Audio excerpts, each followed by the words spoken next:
The entire country was mourning and kissing his portraits. On March the 9th, 1953, the Soviet Union was paying its last tribute to Joseph Stalin. On that day, hundreds of people were killed in the crowd, making their way to the deceased leader. And no one knew that the body in the coffin was not worth the sacrifice. The corpse wasn't that of Stalin. Sensational details of the death of the Kremlin's master. It is not Stalin who's been buried near the Kremlin wall. The real leader had died before his official date of death. The secret life of the Soviet dictator. How many doubles did Joseph Stalin have?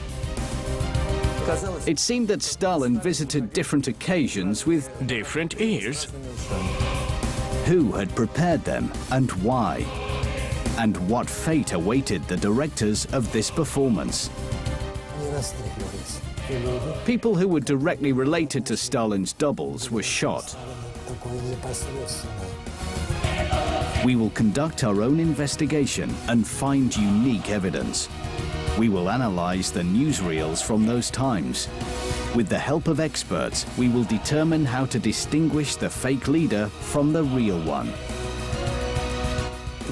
If you take these two pictures, you can see that the ears belong to totally different people. And most importantly, we will find out what really happened to Joseph Stalin.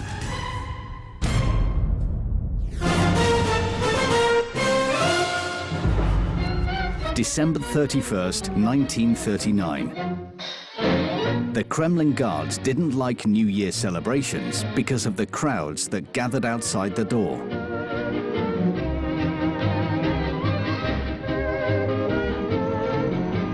Suddenly, the crowd parted to allow the Kremlin master to make his way through. The usual slight smile on his face. The guards saluted. Everything went according to plan. Nobody could have guessed the surprise that awaited them. A moment later, through the same doors, another Stalin would enter. This incident is described in a book by a man named Sergei Krasikov. The guard who was on duty that night in the Kremlin.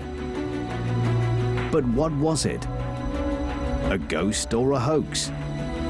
That's how they tried to explain it to the frightened guard. Along with Comrade Stalin, there came a heavily made-up actor, Gelovany, to the Kremlin. However, the guards knew the actor was at least a head taller than Stalin. It turns out, Stalin really did have doubles. But when exactly had they appeared? Ears are a unique part of the human body. People may be similar in many ways, but no two pairs of ears are alike. It is on this basis we'll try to find out the truth. Here are some pictures of the leader. They were taken over the period of a year, but in different places. We will show these pictures to a specialist. Ukrainian expert criminologist Andrei Dubovik has agreed to help us by examining 6 different portraits of Joseph Stalin. Right now, he will determine how similar they are. Auricle, retina, and fingerprints are totally unique features that can never be repeated. Visually, you can determine if a person is very similar. The eyes, nose, or ears. But somewhere there will be a difference. So we are starting the experiment. Andrei takes photos and examines them. The first conclusions of the expert are really amazing. Here on this photo, we can see the ear of the owner, regular oval shape. If we look at another picture, Here, the ear is completely stretched out in an elongated shape, completely different. You can clearly see it when we zoom in on the photo. The ears belong to totally different people. This is surprising, but it turns out that in these particular photographs, there are two completely different people. According to experts, this is the first time the double rather than the leader was captured on newsreel. This is the parade of 1935, which was led not by Stalin, but by his double. Documents confirm that Stalin had doubles. This is completely accurate. Anyway, with the help of documents, I can confirm in a few minutes that there were such people. But why did Stalin need doubles? 1933, Abkhazia, Lake Ridza. Stalin was having a rest. He always liked water trips. He also liked this quiet and unobtrusive Mingrelian who accompanied him everywhere. Deputy head of the Georgian NKVD, Lavrenti Beria, always subtly felt Stalin's mood. Not wanting to disturb the leader's thoughts, he stood aside. The boat was slowly approaching a wooded bank.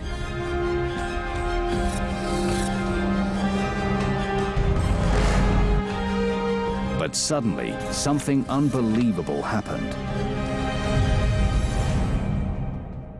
Suddenly, a body fell on top of Stalin. It was Beria who shielded the leader from fatal bullets. Who was shooting? The trembling Stalin didn't even think about it. He was too afraid to move. He could only think of one thing. If it hadn't been for Beria, he would be lying dead in the boat.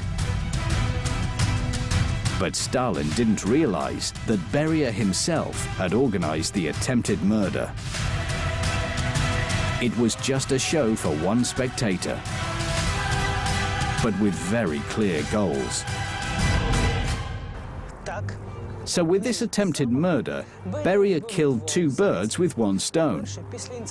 After the incident, he became a trusted associate of Stalin, and more importantly, he managed to convince the leader that from that moment on, his life was in constant danger. And only he, Beria, knew best how to protect the Kremlin master. Stalin was encouraged by Beria to create doubles as a form of protection for himself. A provocation was organized by Beria. It seemed to be an attack on Stalin. Beria needs to scare Stalin, make him believe that there were constant enemies who must be destroyed. 1934, suburbs of Moscow. For the third hour, Christopher was lying lost in conjectures. Who are these people that took him away in the middle of the working day? Put him in a car and took him somewhere. What did he do wrong?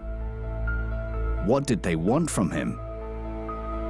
People silently checked his eyes with a light and felt his chin. They sprinkled his face with something. Christopher felt unbearable pain. It felt as though his skin was burning. Now he had the same smallpox scars as his leader. He woke up in unbearable pain.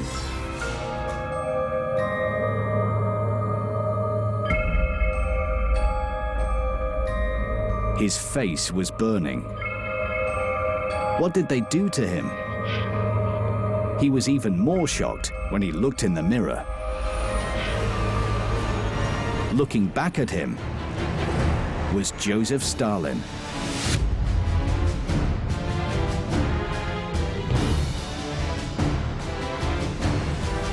Only the man's scared eyes were different from Stalin's. A few hours later, a nurse came to the ward to check Christopher's condition, but he did not react. He could only think of one thing: to escape, to save himself, and forget the terrible nightmare.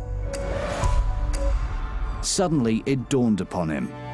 He threw himself at the girl's feet and asked her to send a note to inform his family about where he was and what had happened to him. Christopher did not realize his family were already dead.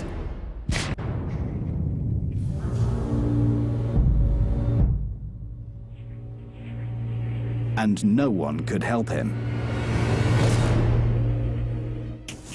Your name? Christopher. His old life had ended, and a new one had started. Your name? Christopher. Full of humiliation and fear. He had to learn how to talk and walk and smoke a pipe and keep his left arm motionless. In this studio was a special director who taught him Stalin's intonations, gestures. This was obligatory. There was a director, perhaps not the only one, who could teach gestures, voice, intonation and behavior, the way he holds his hands and so on. Soon he was standing on the mausoleum, greeting demonstrations and parades. As far as his colleagues were concerned, this man died in a car accident along with all his family. His name disappeared from all documents for good. As with the documents, went his entire existence. However, the truth would still come out. The directors of the show had made a huge mistake. Outsiders learned about the existence of Stalin number 2. In the Politburo, rumors were being spread. The leader had been replaced. Gossips were soon arrested. However, the truth came out. Many years later, this story was described in a book by Stalin's former bodyguard, Sergei Krasikov. He even mentioned the full name of the double: Christopher Goldstab. Christopher, who would soon become well known. On December the 6th, 1934, Moscow is paying its last respects to the first secretary of the Leningrad Regional Party Committee and Stalin's favorite, Sergei Kirov. Here's a video. We can clearly see in the newsreel, along with Molotov and Budyonny, the coffin is being followed by the leader himself, or so everybody thought. And only a few knew. In fact, it was the debut of Stalin's new double, Christopher Goldstab. Behind the coffin walked a silent man. In mine and other historians' opinion, this was Stalin's first double, the silent one. He had a lot of silent doubles, unlike Stalin himself. 1935, suburbs of Moscow. Yevsey felt he was in seventh heaven. A simple accountant from Vinnytsia Oblast, he had dreamt of becoming an actor since his childhood. And now it seemed his dream was coming true. For the last 6 months, he worked with a whole crew of doctors, cosmetologists, directors, and actors. They only wanted one thing from him: to impersonate Joseph Stalin. And here he triumphed. He has become a true replica of the leader.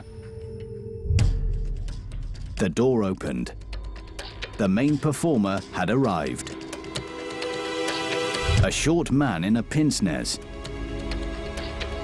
The man who had brought Yevsey here. Lubitsky's heart started to beat loudly. The snake-like look of Comrade Beria seemed to penetrate him. But the double coped and didn't look away. Now remained the most important thing of all, to please Comrade Stalin. It was the rule. The master of the country always checked his doubles personally. An hour later, they had to meet in the Kremlin. The former accountant was feeling confident.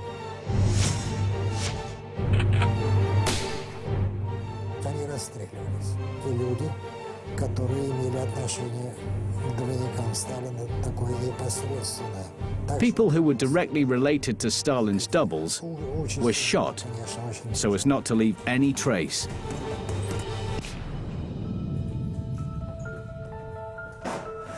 Beria knew how to cover his tracks. Therefore, he sentenced to death all the performers of the doubles transformation and to kill Lubitsky's family to keep it secret. Yevsey himself survived. In the 80s, he told his story to a Montreal newspaper.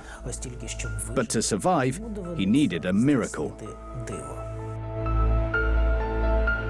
Stalin was examining the double with contempt. Although they were identical, the leader could not deal with his background. This man was a Jew. And the ambitious Stalin could not stand it. It seemed that the decision had already been made. Let Beria liquidate this material. At first, Stalin didn't notice little Svetlana entering the room. She threw herself into the arms of the leader. A moment later, she saw her real father. It was a triumph.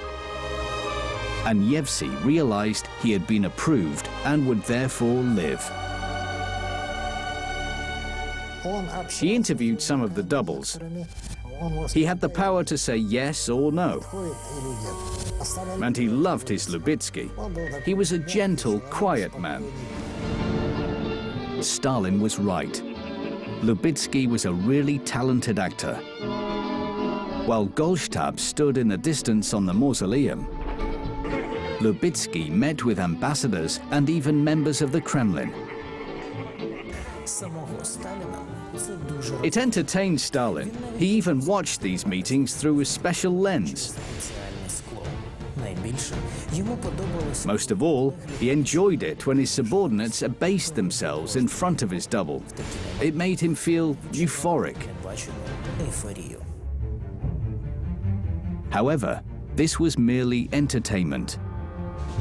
The true role of Stalin's doubles remained the same. They were targets. Watch later. Amazing details of the leader's death. The real Joseph Stalin was killed a month before the official date of his death. And for a few weeks, the country was ruled by his double. Unique evidence of Soviet medics. At the Kremlin wall is buried a copy of the leader. The last mystery of Lavrenti Beria. Former head of the NKVD was shot on the day of his arrest in his private cabinet. The inquiry over Beria's double lasted 6 months.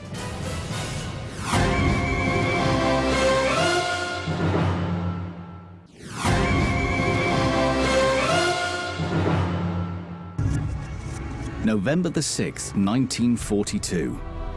Moscow. The guards were tense. A car approached the front door of the Kremlin. A moment later, the master got into it. The car hadn't even made it through the gate when shots were heard. Terrified guards rushed to rescue the leader. But when they saw him, they were shocked. Stalin was covered in blood, with no signs of life. This was described by several security guards. But how surprised they must have been when the next morning they saw Stalin alive and well again. He came out of the Kremlin as if nothing had happened. But how did he manage to survive? It was a well-organized system. Every time a double came out of the front door and got into a car, Stalin would leave from the back door and drive in a different direction. This scheme never failed. On the day of the attack on the double, they managed to warn Stalin of the danger, and he simply did not leave the Kremlin. The leader appeared in front of the guards the following morning.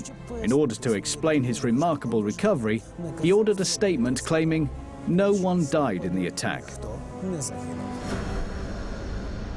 Stalin standing on the mausoleum, Stalin in a car on the street, Stalin in the crowd. In the midst of the war, he appeared everywhere, as if signaling the leader is with his people. When they began comparing all the portraits and photographs, it appeared that Stalin had different ears. This suggested that Stalin did indeed have doubles. And it was they who were hunted by the German intelligence, the Japanese Secret Service, and the saboteurs. The KGB had been instructed to look for people similar to Stalin. They say there were 14 doubles. The system worked perfectly. During the war, there were more than 20 attempted murders. How many of them succeeded remains a mystery. But one thing is sure, the real leader survived them all.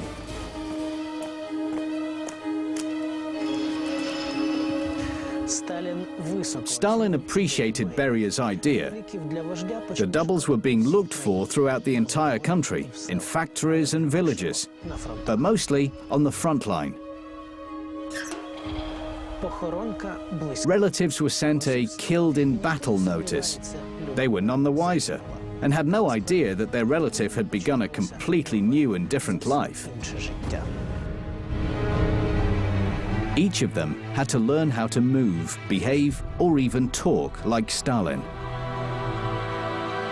Although the lookalikes were allowed to look people in the eye and shake hands, under no circumstances were they to make speeches.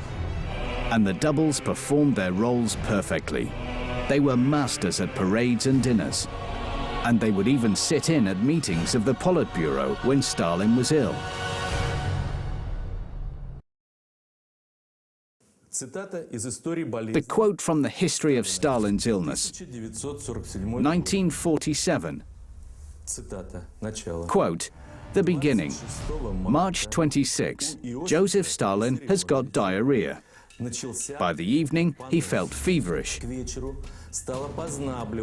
He feels generally indisposed. At 7, the temperature was 38.5 degrees. You may ask, but what does this have to do with Stalin's doubles? The answer is simple.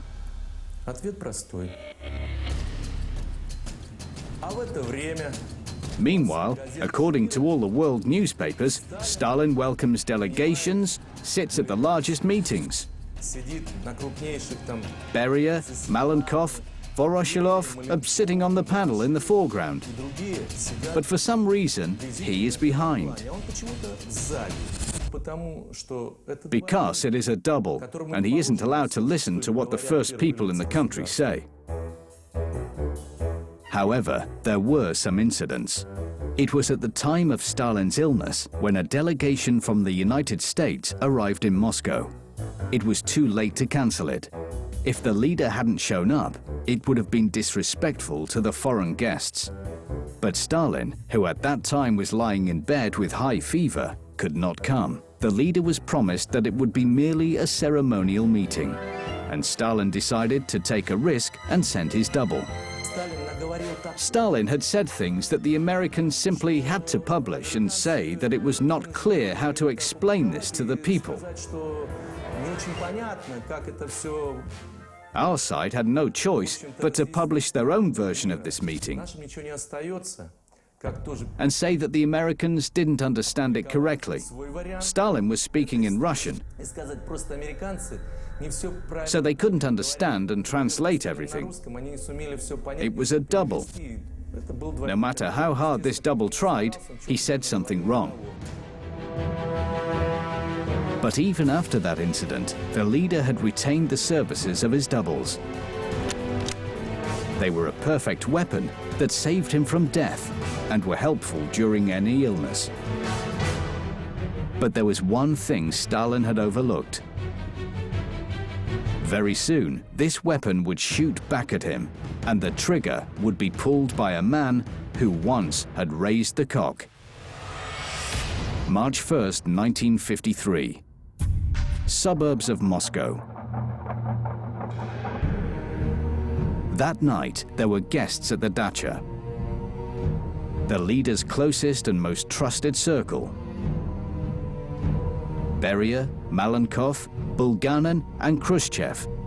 For a long time, they sat talking about business. They dispersed at 5 in the morning. The guards felt relieved. Now they could rest. However, they knew that no matter how long a party continued, at 8 a.m., Stalin would already be on his feet. But this morning was different. At 9 a.m., he was still in his bedroom.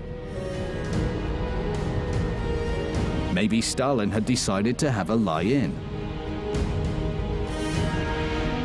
By 10 a.m., the guards were beginning to worry. Maybe something had happened. But how to check? How to enter the room? The door to the leader's room is a no-go area for outsiders. Anyone who opened it at the wrong time risked their life. Only after a specific sound could a person enter. Half an hour later, mail was delivered. The package was to be immediately given to Stalin. Who was to hand it over? It was decided that the job should go to Deputy Superintendent Pyotr Lozgachev. Stalin liked him. There was a chance that the man would not be punished. Lozgachev quietly opened the door. Stalin was not moving. A moment later, the house was in turmoil. They called the Kremlin. Stalin was put in bed and covered up. But then, strange things started to happen. According to Nikita Khrushchev, they were informed of Stalin's strange disease on March the 2nd at 9 a.m. He and Beria came to the dacha and called the doctors. They didn't leave the leader for a moment. But Lozgachev assures us that everything happened in a completely different way, and Stalin was found a day earlier. Beria allowed doctors to enter the house the next morning. X-ray, cardiogram, injections. All were made quickly and accurately. Procedures were recorded in a book, as well as a description of the patient, including any bruises and scratches. Did these people know that soon they would cause a revolution? They were about to discover that it was not Stalin whom they had treated.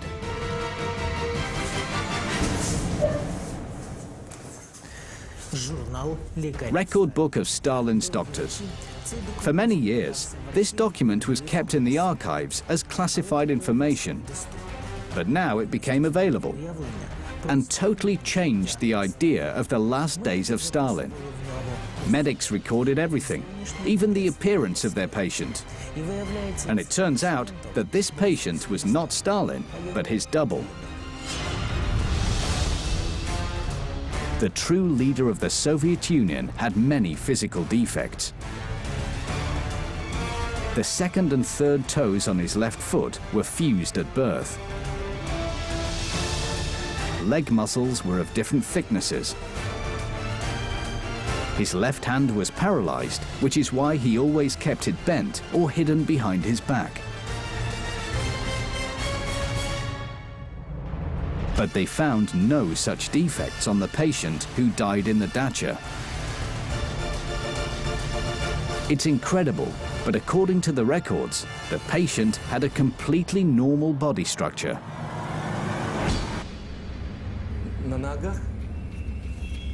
On his feet, the big toenail is not cut. Nothing about the fused toes. Nothing about deformed hand during the autopsy. They described a completely different body, which indicates that it must have been a double. Thus, it wasn't Stalin, but a double. The man who replaced the leader on his deathbed. But what happened to the real Stalin? It's hard to believe, but experts say the leader died a month before his official date of death. And it was the head of Cheka, Lavrenti Beria, who took care of this. And where was the real Stalin? I do not know what Beria could have done with him, but one day he proudly announced, "I removed him." But how could this happen? What made Beria take this step? As it turned out, it was Stalin himself. The leader was afraid of power and authority, which the former Cheka officer had. Beria was becoming too dangerous, and Stalin decided to act. The leader ordered to collect compromising material on him, which over time could be used in court. This decision became fatal for the leader. Beria realized he could wait no longer. We have found evidence from Stalin's daughter Svetlana Alliluyeva. Here is what she wrote about the last few weeks of the leader's life. "My father has changed a lot. Usually he is pale. Now he has a red face. He is not talking to me, and it seems doesn't even know. What does this strange evidence mean?" Can it be that Svetlana Alliluyeva was describing her father's double? Where then has the real Stalin gone? Experts suggest Beria had got rid of the leader earlier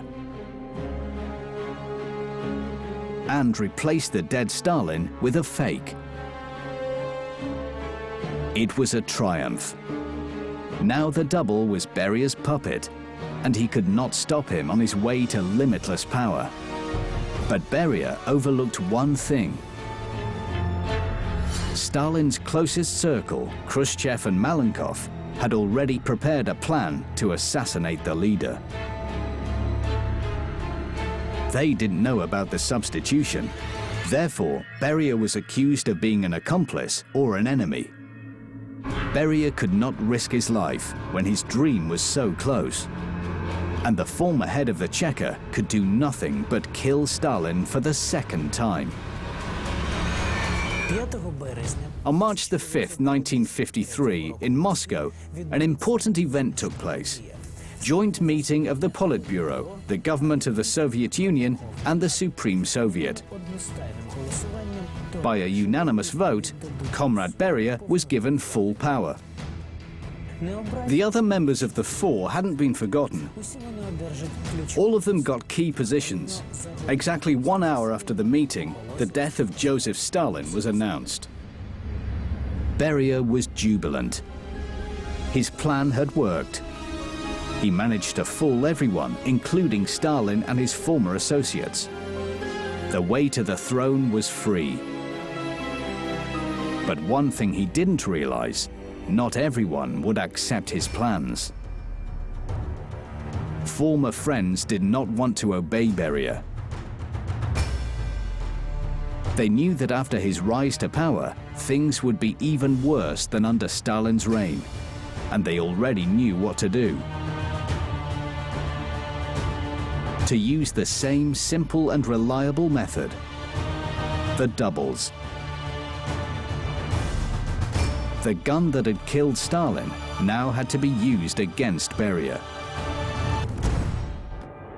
June 26, 1953, Moscow.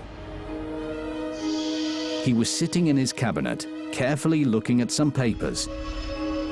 Beria was preparing for the next meeting of the Politburo when the doors of his cabinet opened. In walked some military men armed with weapons. Beria rushed to the briefcase where there was a loaded pistol. But he had no time to do anything. For the next 6 months, a prison cell deep underground in a bomb shelter would become his home. And his daily duties would include attending the court hearings. Beria would be tried as a traitor to the state, a murderer and a pervert.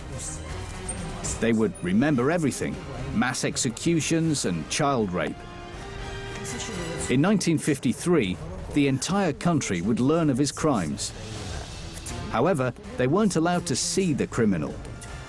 The process would take place behind closed doors. But why? Because it was only a show, hastily prepared and not of high quality. November 1953, Moscow. On that day, as was traditional at the Kremlin, they were listening to the radio. From there, they heard voices of prosecutors and plenty of charges. Scandalous details of the life of the most influential man of the Union. And now, a simple defendant, Lavrenti Beria. But one thing surprised the Kremlin staff. Why were only a few allowed to witness the process? Why wasn't he being photographed? Soon, all the Kremlin would be gossiping about it. Defendant Lavrenti Beria would turn out not to be Lavrenti Beria at all. It happened at one of the hearings.